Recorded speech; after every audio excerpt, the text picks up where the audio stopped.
పిండి ఫస్ట్ మినప గుండ్లను ఎర్రగా వేయించుకోవాలి, గోల్డ్ కలర్ వచ్చేంత వరకు వేయించుకొని మెత్తగా గ్రైండ్ చేసుకోవాలి. ఇది మినపపిండి. ఇది మినపపిండి మంచిగా గుండ్లు గోల్డ్ కలర్ వచ్చే వరకు వేయింపుకొని గ్రైండ్ చేసుకున్న పిండి. ఇది ఇట్లా మెత్తగా పట్టుకోవాలి. తర్వాత కేజీకి కేజీ చక్కెర మిక్సీ పట్టుకోవాలి. ఇట్లా ఇది చక్కెర పిండి.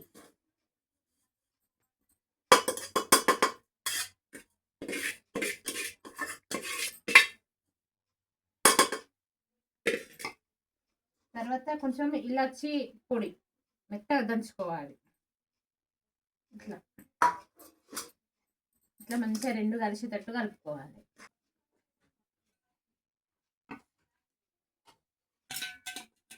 మంచిగా నెయ్యి, కమ్మటి నెయ్యి వేడి చేసుకొని ఇట్లా పోసుకోవాలి.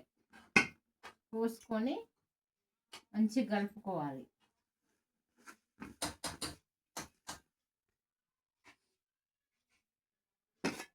పోసుకుంటా కలపాలి. మంచిగా వేడి ఉంటూ పోసుకోవాలి. ఇలా నెయ్యి అంతా మంచిగా పోసుకొని మంచిగా కలిపి ఇట్లా ఒక్కొక్కటి లడ్డు లాగా కట్టుకోవాలి. ఇట్లా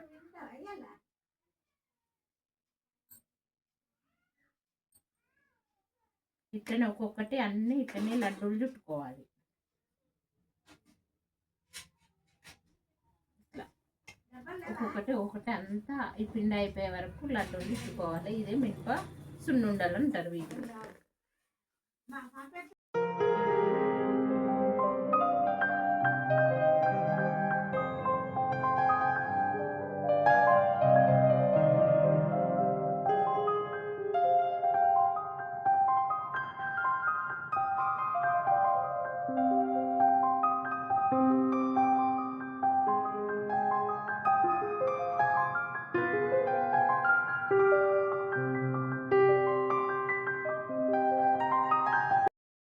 మనవరాళ్ళకు నేను ఇట్లనే పెట్టిన, చిన్నప్పుడు ఆరోగ్యం మంచిగా ఉండాలని పెట్టిన,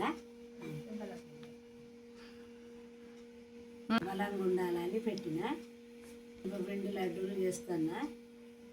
మా బిడ్డకు, మా మనవరాళ్ళకు, ఇక్కడ మా కొడుకు బిడ్డలకు అందరికీ పెడుతున్నా. ఇది తింటే బాగుంటుంది.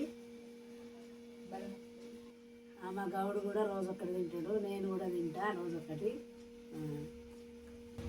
కూడా రోజు ఒక్కటి తింటాను. మా గౌడు ఒక్కటి తింటూ నేను ఒక్కటి తింటా. ఆరోగ్యం మంచిగా ఉండాలని తింటున్నాం మేము. లడ్డూలు చేసేది ఆ విధంగానే ఇప్పుడు మేము చేసుకుంటున్నాం. మా అమ్మ ఇట్లనే చేసేది మినప లడ్డు. ఇట్లనే చేసేది. నేను చేస్తేనే నా బిడ్డ నేర్చుకున్నది. మళ్ళీ